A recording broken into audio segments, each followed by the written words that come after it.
అందరికీ నమస్కారం అండి.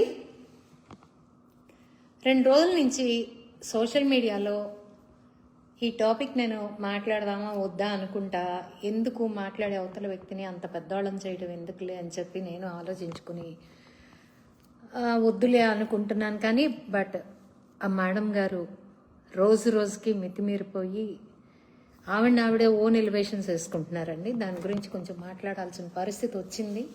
మాట్లాడాలి అనే డెసిషన్కి వచ్చి నేను ఈ లైవ్ పెట్టడం జరిగింది. ఆవిడ ఎవరో కాదండి, none other than that advocate Rajani madam. ఈవిడ చెప్పుల్లో కాళ్ళు పెట్టుకుని ఏ పార్టీ కంటే ఆ పార్టీకి, ఈవిడ ఈ పార్టీలో ఉంది కదా ఏంటి వాళ్ళు వచ్చి ఈ పార్టీలో కూర్చుంది అని సందేహపడే లోపల ఆవిడ ఇంకో పార్టీకి వెళ్ళిపోవడం ఆవిడకి వెనతో పెట్టిన వచ్చండి. ఆవిడ ఫస్ట్ నుంచి కూడా ఆవిడ అసలు చాలా చిత్రంగా మాట్లాడుతోంది. ఫస్ట్ నుంచి ఏదో మాట్లాడుతోందిలే అనుకున్నాం కానండి, మధ్య మధ్యలో ఆవిడ తోకజాడించడం, ఆవిడ మాట్లాడటం చూస్తూనే ఉన్నాను. కానీ ఎందుకులే ఒక ఆడపిల్లని మనం పాయింట్ చేయడం ఎందుకులే అని అనుకున్నాను. అండ్ నేను ఆవిడకి, రజనీ గారికి ఫస్ట్ నేను క్వశ్చన్ చేస్తుంది ఒకటేనండి, మీరు ఒక అడ్వకేట్ కదా, పబ్లిక్లోకి బ్లాక్ కోట్, అది ఎలాంటి బ్లాక్ కోట్ అయినా వేసుకోకూడదు, అది కంటెంప్ట్ ఆఫ్ కోర్ట్ అని మీకు తెలియదా? ఫస్ట్ క్వశ్చన్ అది. పబ్లిక్ డిబేట్లకి ఒక నల్ల కోట్ వేసుకుని మీరు రాజకీయంగా డిబేట్ చేయడానికి ఎలా వెళ్తున్నారు? ఇది నా సెకండ్ పాయింట్. అంటే ప్రజలకి తెలియదు కాబట్టి ఏది పడితే అది మీరు ప్రవర్తిస్తున్నారు. న్యాయస్థానం మీదే గౌరవం లేని మీరు, న్యాయ వ్యవస్థ మీదే గౌరవం లేని మీరు ఇవాళ వచ్చేసేసి ఏదేదో చెప్తున్నారు. నారా చంద్రబాబు నాయుడు గారిని విమర్శిస్తున్నారు, పవన్ కళ్యాణ్ గారిని విమర్శిస్తున్నారు. మీ నాలుక ఎటంటే అటు మాట్లాడుతూ ఉంటుంది. ఎందుకు చెప్తున్నానంటే, మీరు జనసేన పార్టీలో ఉన్నారు. కానీ నేను, మీకు గుర్తుందో లేదో మేడం, మిమ్మల్ని ఒక అమరావతి యాక్ట్ స్టేషన్లో నేను మిమ్మల్ని కలవటం జరిగింది. అమరావతి యాక్ట్ స్టేషన్స్లో 36 గంటల నిరాహార దీక్షకి నేను కూర్చుంటున్న టైంలో మీరు, ఐ థింక్ ఇక ముగిసిపోతుంది అనుకున్న ఒక గంటలో కావాల మీరు వచ్చి మీరు ఒక షో ఆఫ్ చేయడం. ఆ రోజు ఏంటి ఈవిడ ఇక్కడికి వచ్చారు, ఈవిడ ఈ పార్టీ కాదు కదా అనుకునే టైంలో ఎవరో చెప్పారు ఆవిడ జనసేనలో జాయిన్ అయ్యారు, జనసేన నాయకురాలుగా ఉన్నారు. ఓహో ఓకే అనుకున్నాను. ఇట్స్ ఓకేలే, ఫైన్. ఇంకా అధికారంలోకి వస్తున్న పార్టీ కదా, డెఫినెట్గా అధికారంలోకి వస్తుంది కదా, అందుకని ఆవిడ జనసేన ఎంచుకున్నారు కావాలి అనుకున్నాను.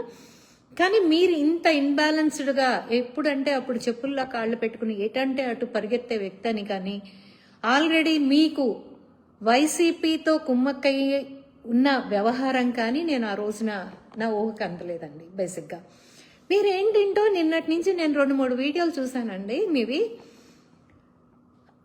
నాకు చాలా హాస్యాస్పదం అనిపించినాయి. ఏంటి, చెప్పుల్లో కాళ్ళు పెట్టుకునే కార్యకర్తల్ని రాజకీయంగా పైకి తీసుకొస్తామని ఒట్టొట్టి మాటలు మీరు చెప్పమాకండి, నాలాంటి కార్యకర్తలు ఇబ్బంది పడతారు అని మీరు ప్రస్తావించారు. మీరు చెప్పుల్లో కాళ్ళు పెట్టి నడిచే మధ్య తరగతి కార్యకర్త, ఒక్కసారి ఆలోచించండి.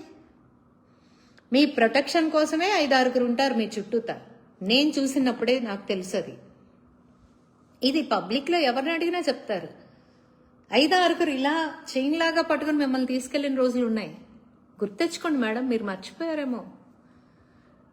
మధ్యతరగతి వాళ్ళని అడ్డం పెట్టుకుని, మీ అవసరం కోసం మధ్యతరగతి అనే ఒక పదాన్ని అడ్డం పెట్టుకుని మీరు ఇలా ప్రస్తావించి మీ వైపు 2 కన్నీట్ల బొట్లు కార్చి సింపతైజ్ చేసుకునే ప్రయత్నం చేస్తే నవ్వుతారు మేడం.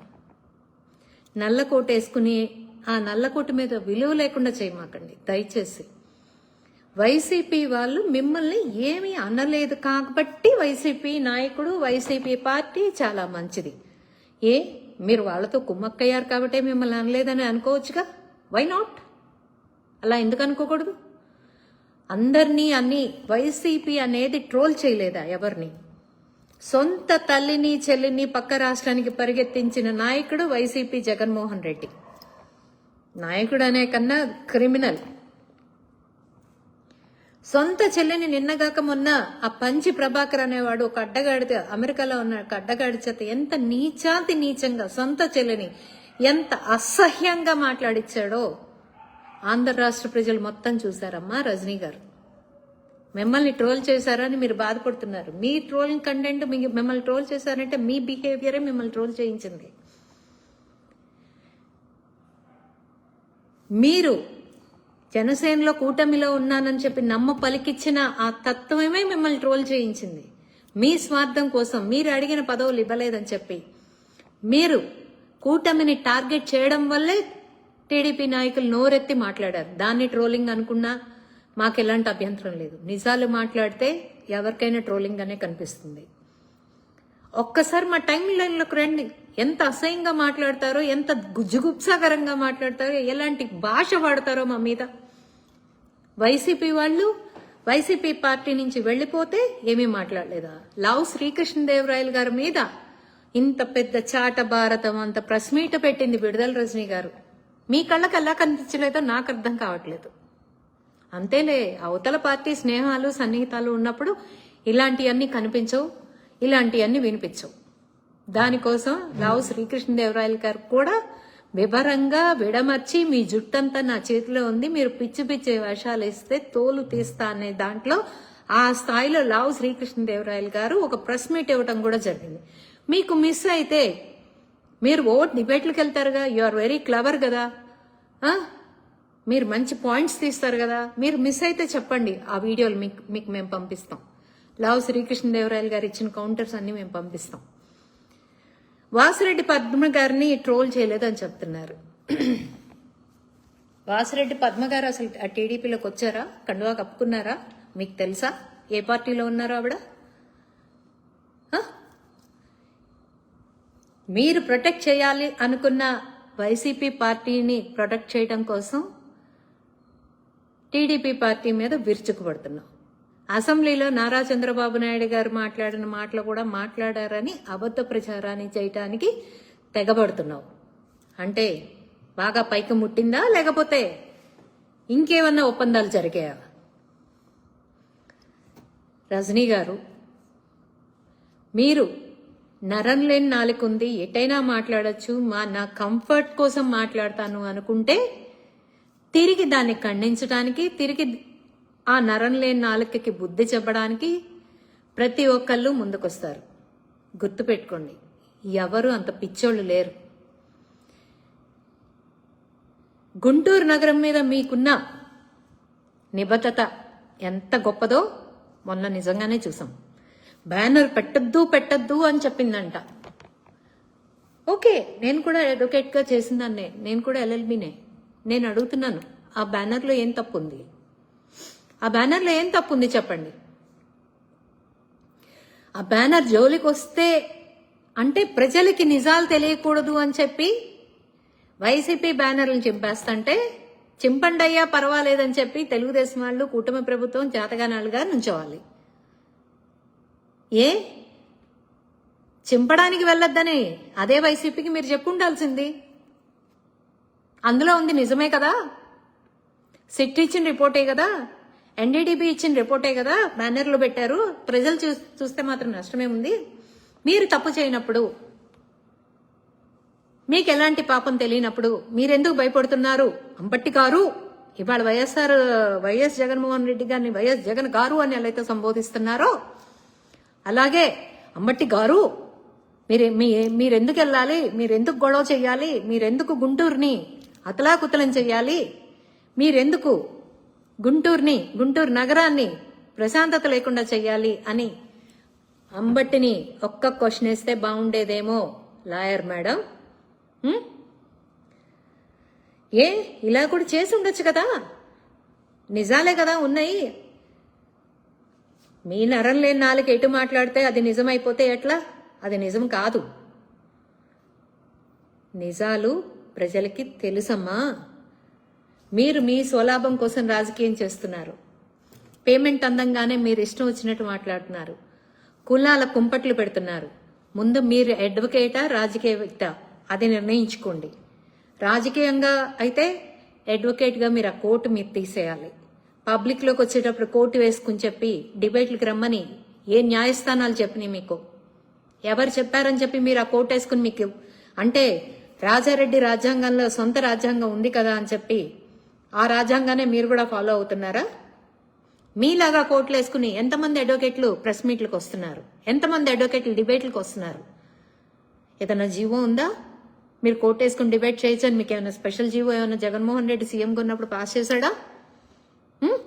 మీరు చేస్తున్న అన్ని తప్పులు. పైగా ఇందాకేనండి నేను ఒక వీడియో చూశాను.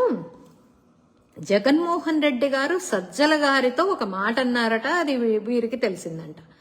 అంటే అంతర్గత రహస్యాలు బయట ఉన్న వ్యక్తికే తెలియవు. ఎందుకంటే జగన్మోహన్ రెడ్డి ప్యాలెస్ అలాంటిది, జగన్మోహన్ రెడ్డి వ్యూహం అలాంటిది. ఎందుకంటే ఈ ఎత్తున రైలింగ్ పెట్టుకుని ఉండే జగన్మోహన్ రెడ్డి, మరి ఈవిడికి అంతఃపుర రహస్యాలు ఈవిడికి ఎలా తెలిసాయా అనేది నా ప్రశ్న. ఎలా తెలిసినాయి మేడం మీకు? పర్సనల్ గా వ్యక్తిగతంగా జగన్మోహన్ రెడ్డి గారంట పాపమంట ఈవిడంట ప్రజాక్షేత్రంలో ప్రజానాయకురాలా? ఎలా? ఏం చేశారు మీరు? ప్రజాసేవ ఏం చేశారో చెప్పండి. ప్రజాసేవ ఏం చేశారు? 10 మందికి భోజనం పెట్టారా? ఏం చేశారో చెప్పండి, విడమర్చండి, విశదీకరించి చెప్పండి, మేము కూడా తెలుసుకుంటాం. పోనీ ఒక్క 10 కేసులన్నా ఫీజు తీసుకోకుండా చేసుంటారా? ఒక్క 10 మందికి ఫీజు తీసుకోకుండా సాయం చేసుంటారా? ఏం చేశానని చెప్పి ఇవాళ జగన్మోహన్ రెడ్డి గారు, ఆవిడ పబ్లిక్ వ్యక్తి, పార్టీ రంగు పులమొద్దు అన్నారట. అంటే మేడం మీకు కొద్దిగా అర్థం కావట్లేదు, కొంచెం అర్థం చేసుకోండి. ఆ అమ్మాయి ఊరికే సొమ్ములు ఇస్తే ఈ పార్టీ కాతే ఆ పార్టీ దూకేస్తా ఉంటది, వద్దురా బాబు అని చెప్పకనే చెప్పుంటాడు. ఈ పార్టీ వద్దురా, రేణిపోయిన అమ్మాయిని మనం తెచ్చుకున్నాం అంటే ఇక్కడ రహస్యాలు తీసుకెళ్లి మళ్ళీ ఇంకొక దగ్గర ఎక్కడో అమ్మేస్తుంది అనే భయంతో వద్దురా బాబు మనకని చెప్పుంటాడు. నీకు చెప్పిన వాళ్ళు ఏదో నీ దగ్గర ఇంకో మళ్ళీ వసూలు చేసుకోవడం కోసం మళ్ళీ ఇంకో రకంగా చెప్పుంటారు. నిజాలు తెలుసుకోబడ్డా. అడ్వకేట్ మేడం, అడ్వకేట్ అని పేరు పెట్టుకుని న్యాయం కోసం పోరాడుతున్నాను, ధర్మం కోసం పోరాడుతున్నాను, ఈ పెద్ద పెద్ద మాటలన్నీ చెప్పద్దు ప్లీజ్. వినే వాళ్ళకి చాలా ఎబ్బెట్టుగా ఉంటుంది. ఎందుకంటే లాయర్లు అంటే నిమిషానికి ఒక మాట మారుస్తారు, ఇలానేనా అనే భయపడే ప్రజలు ఉన్నారు మనకి. పాపం అన్ఎడ్యుకేటెడ్ పీపుల్ ఎక్కువ ఆంధ్ర రాష్ట్రంలో. మీరు కులాల కుంపట్లు పెట్టినా వాటి గురించి వాళ్ళకు ఒక అవగాహన ఉంది కాబట్టి, అవగాహన నారా చంద్రబాబు నాయుడు గారి పరిపాలనలోనే ఉంది కాబట్టి ఇంకా బతికి బట్టగట్టగలుగుతున్నారు తల్లి. నీలాంటి కాలాంతకులు, నీలాంటి గోడ మీద పిల్లులు ఏ సెకండ్కి ఆ సెకండ్ ఎప్పుడంటే అప్పుడు టక్క టక్క మన ఇట అట అని దూకటానికి సిద్ధంగా ఉన్న వ్యక్తిని ఎవరు నమ్మరు. జగన్మోహన్ రెడ్డి కూడా నమ్మండి, నిన్ను గుర్తుపెట్టుకో గోయిందా. మరి కొంతమంది ఏమో నువ్వేదో ఎమ్మెల్యే సీట్ అడిగామంటున్నారు, కొంతమంది మహిళా కమిషన్ అడిగామంటున్నారు. ఏదన్నా అడగని, మొత్తానికి నువ్వు అనుకుంది నీకు రీచ్ కాలేదు కాబట్టి ఇవాళ ఏదో అంటే ఉరుమురి మంగళ మీద పడినట్టు అడు చేసి ఇటు చేసి నారా చంద్రబాబు నాయుడు గారి మీద పడుతున్నావు నువ్వు.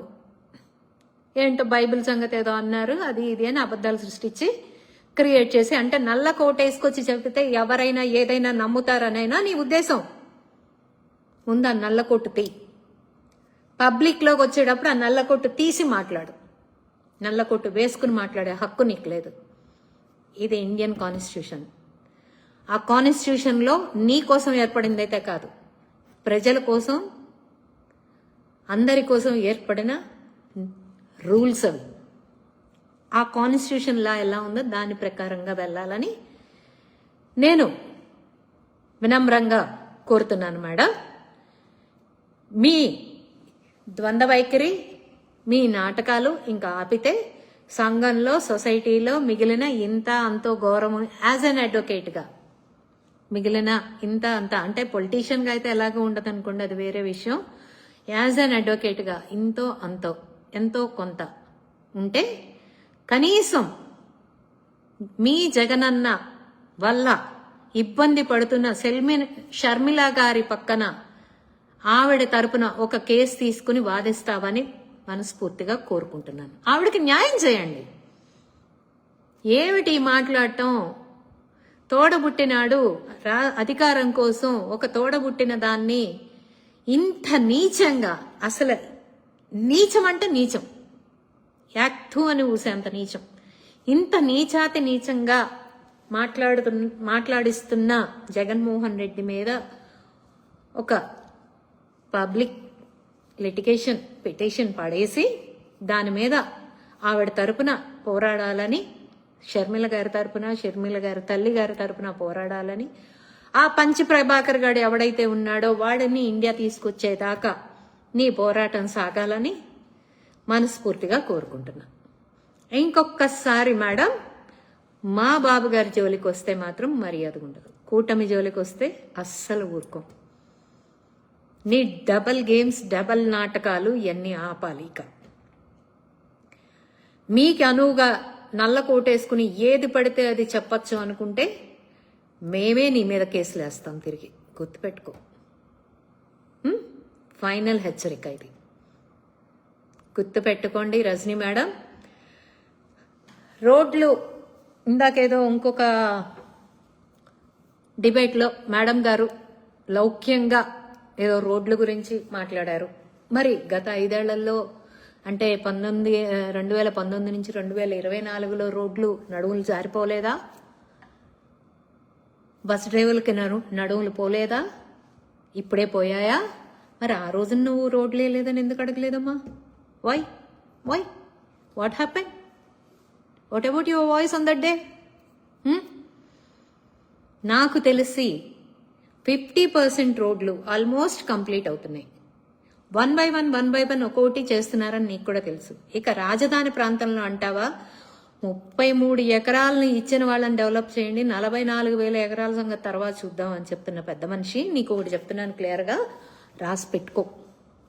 అమరావతి రాజధానిగా ఏర్పడుతుందంటే ఒకటి నుంచి ఇంకోటి రోడ్లు వర్కులు జరుగుతున్న టైంలో రోడ్ వర్క్ చేయటం కష్టం. అర్థమవుతుందా మహానుభావురాలా? నువ్వు చాలా జీనియస్ కదా, అర్థం చేసుకుంటావని అనుకుంటున్నాను. మేడం, అమరావతిలో ప్రతి అడుగు డెవలప్మెంట్ కింద జరుగుతున్న ఇప్పుడు ఈ రోడ్డు వేసామంటే ఈ రోడ్డు మీద ఇంకొక పని చేయాల్సి, పైప్ లైన్ వేయాలి, లేకపోతే వాటర్ పైప్ లైన్లు వేయాలి, లేకపోతే అండర్ గ్రౌండ్ డ్రైనేజ్ వేయాలి. ఇట్లాంటి వర్క్స్ అన్నీ ఉన్నాయి. అందుకని మళ్ళీ తవ్వుకుంటూ మళ్ళీ రిపీటెడ్గా చేసుకుంటూ వస్తున్నారు. నువ్వేం కంగారు పడకు, చేస్తారు. నీ చేత అడిగించుకునే స్థాయికి మాత్రం ఈ కూటమి దిగజారలేదని గ్రహించాలని కోరుకుంటూ సెలవు తీసుకుంటున్నా. Thank you.